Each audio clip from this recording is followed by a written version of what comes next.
Toxic, you know you're toxic. I'm being honest, I can't take it anymore. High stakes, can't hold me hostage. Coucou toi, coucou. J'espère que tu vas bien. Moi, ça va très bien.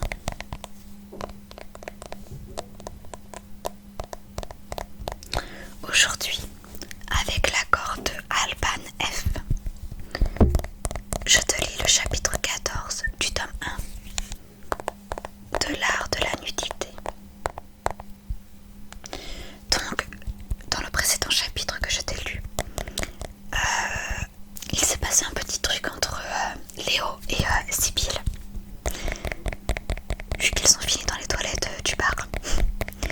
Et d'ailleurs, quand elle est sortie des toilettes, de la cabine, Sibylle est tombée sur Jade qui voulait rentrer dans la cabine où était encore Léo. Et du coup, Sibylle a prétendu qu'elle avait vomi. Et il y a eu une petite confrontation entre Sibylle et Jade où Sibylle l'a remis à sa place.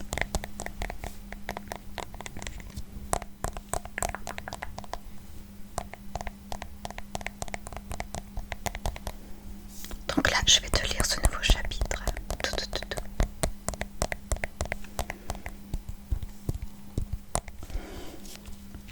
C'est parti. Chapitre 14. Chapitre 14. Chapitre 14. Sibylle trempa ses lèvres dans une pression encore mousseuse.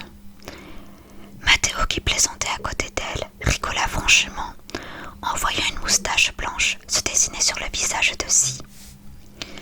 Il l'effaça par un geste délicat du pouce. Si le gratifia par un charmant sourire. Le groupe d'adolescents trinquait à volonté, se foutant complètement si leurs exclamations bruyantes pouvaient gêner les autres clients du bar. Jade toisa de temps à autre aussi, qui flirtait avec Mathéo, et verrouilla davantage les bras de Tim autour de sa taille. Tim en était à sa 5e pinte, et les 4 shots de tequila qu'il venait de s'enfiler le rendit très bavard. Non, parce que tu comprends, il n'y avait pas 36 solutions. Je devais absolument me mettre à poil à ce moment-là. Sinon, il aurait posté cette stupide photo de moi en train de faire un câlin au cochon déguisé en Marilyn. Non mais tu vois le délire. Du coup, je me suis déshabillée et j'ai couru 2 tours de l'hippodrome en plein mois de février. Et je peux te dire qu'il faisait pas chaud. Raconta-t-il à un camarade éméché et hilar. Bébé, combien il faisait ce soir-là ? Demanda-t-il en levant la tête vers sa petite amie. 3 degrés. 3 degrés, ah ça j'aimerais bien t'y voir, ajouta-t-il en cognant gentiment le bras de son interlocuteur. Les rires et exclamations ne se calmaient pas. Sibylle sentit le souffle chaud de Mathéo échouer sur son épaule. Elle tourna la tête vers le jeune homme qui la dévorait des yeux. Alors comment était ton entraînement ? Intense, tu aurais dû venir, sourit-il. As-tu reçu ma photo ? Et toi la mienne ? C'est même mon fond d'écran. Leurs visages n'étaient qu'à quelques centimètres l'un de l'autre. Si pouvait sentir l'odeur du malt dans la laine de Mathéo. Le lion dans son ventre ne s'était pas encore calmé depuis le retour de sa pause toilette. Si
se résigna néanmoins à prendre sa veste et fila vers la sortie.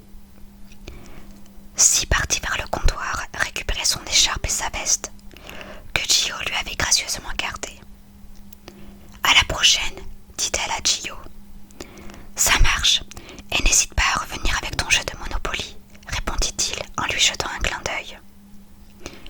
Si lui envoya un baiser, et c'est à ce moment que son regard croisa celui de Léo, toujours au comptoir. Elle lui offrit un sourire dont elle seule avait le secret et sortit rejoindre ses amis sur le quai. « Mon cœur descend, tu vas tomber !» s'affola Jade en cramponnant le jean de Tim, qui gardait équilibre sur le parapet du quai. « Mais non, t'inquiète, ria-t-il. »« Bon, on va où maintenant ?» demanda Margot à l'assemblée. Tim sauta de la barrière et se précipita vers le groupe qui se réunissait.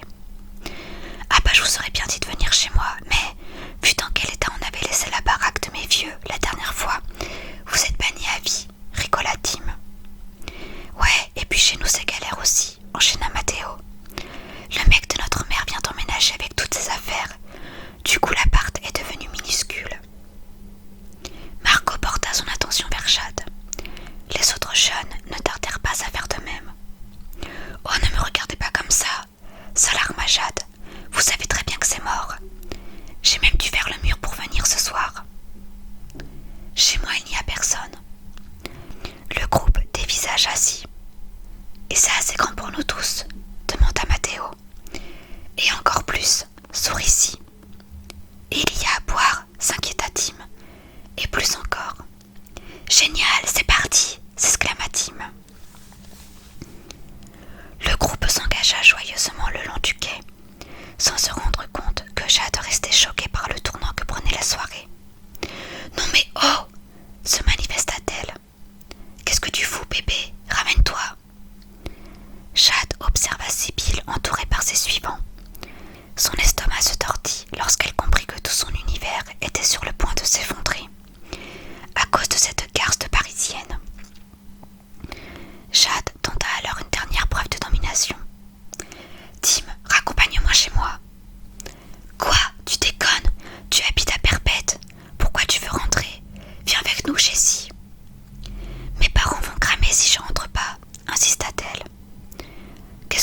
quelques centaines de mètres de chez elle.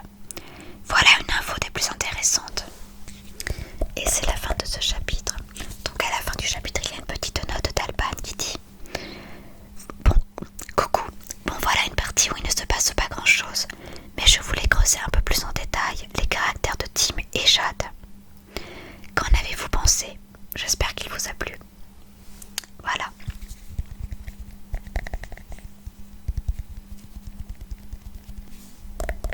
J'espère que cette lecture aura réussi à te détendre et à te relaxer, malgré le fait qu'elle soit courte. Et je suis désolée si t'entends mes voisins